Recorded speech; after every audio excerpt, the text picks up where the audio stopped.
Katanungin ko lang, alam niyo ba pag sincere pa nagsasorry sa inyo? Ay, oo naman. Alam niyo Nakikita naman mo naman sa mata yung sincerity ng tao, di ba? Oh, yeah. Oo. Tsaka no excuses for anything. Parang sorry, dapat yung sorry is sorry. short and sweet. Hindi na kailangan na may mga Sorry but, sorry or- pero. mga pero. Actually, pag marami kang paliwanag, pakiramdam ko defensive. Oo, So, parang hindi ano ka talaga apologetic. Parang sorry not sorry. Parang ganun yung dating. So, yun ang tanong ko sa mga STLers natin. Eh. Baka gusto nang magkomento na as early as now. Sincere ba yung naging apology nung congressman kay Ann Curtis? Ako gusto ko nga sana tanggapin kahit di naman tayo si Ann Curtis. Pero kaya lang, nanisi pa ng media eh. Ay, Ang ganon. sabi ay ano daw, bakit daw kasi doon tayo nakatuon ng pansin? Ba't di daw yung proceedings or yung mga nangyayari sa HOR to ko sa impeachment ang ating pag-usapan? Eh kung naka-ere ako kanina, nagkataon hindi kasi tayo naka-ere, no? Late tayo, no? I mean late night tayo. Yung mga nung nangyari yung kanyang pahayag kanina, kung nasalo lang natin. Sabihin ko sana, although pinasabi ko kay Edling Gaw at saka kay Regina Hing kanina na hindi nagkulang ang media. Ang media ay nag-cover ng proceedings sa lower chamber 3 days in full.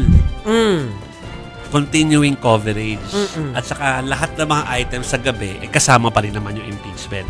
So it's not that hindi yon naulat. Pero syempre, banner ka. Kasi nga, controversial yung ginawa mo, di ba? Ganun lang naman yun. Tsaka, maliban dun sa, sinabi na nga ni Jovi na lengthily, na-discuss na po namin, no, yung impeachment po talaga, per se. Pero ito, importante din pong i-address ito. Kasi sabi nga, di ba, tinanong natin si Tito Ronald Llamas kagabi. Kasi nagsabi si Congressman Bong Suntay, dun po sa plenaryo, or sa hearing, no? Sabi niya, paano to? Parang may censorship na dito. Sabi ni Tito Ronald Llamas, hindi. Kasi kailangan i-address yan. Kasi they have to know na merong proper decorum, merong proper behavior pag nandun sa plenaryo. Ang sa akin naman, Yeah. wag sanang insultuhin yung mga ordinaryong manonood. Dahil una sa lahat, naka-live stream yung buong hearing.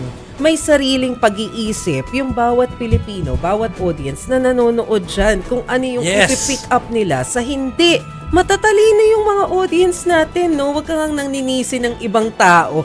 Kaya nilang mag-decide on their own kung ano yung mga importanteng issue sa hindi.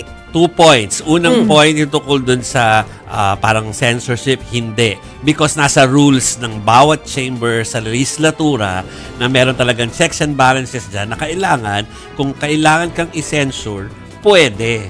Dapat lang na may nagbabantay sa bawat kilos at kung tama yung decorum ng mga mambabatas. Kung hindi, edi para na tayong nilagay ka namin dyan, bahala ka na sa buhay mo. Hindi, dapat talaga merong ganun pa. Kahit saan na setting, kahit sa workplace, may mga rules tayong sinusunod. At ganun ang rules nila. No? Pangalawa, ako bilang parte po nagdedesisyon na araw-araw kung ano yung i-air sa TV, lalo sa mga news channel natin, Mase and Chiki, nagsasagasa kami ng ibang mga programa para lang tuloy-tuloy or continuing yung coverage sa mga importanteng bagay tulad ng impeachment, ng Hague. Diba? Yung Hague, tumatagal hanggang 11 p.m. ng gabi-gabi nung last week, diba? Pero nag-overtime ang mga tao natin. So, wag sasabihin na hindi kino-cover ng media. Kino-cover po namin kung wag mong isisi sa amin na iba yung naging focus kahapon. Naging focus ka lang kasi nag-ingay ka. Pero, kahit nag-ingay ka at naging focus ka, nag-alat pa rin kami ng many hours to cover that impeachment proceeding. Wag na yung gaslighting ko. Tama.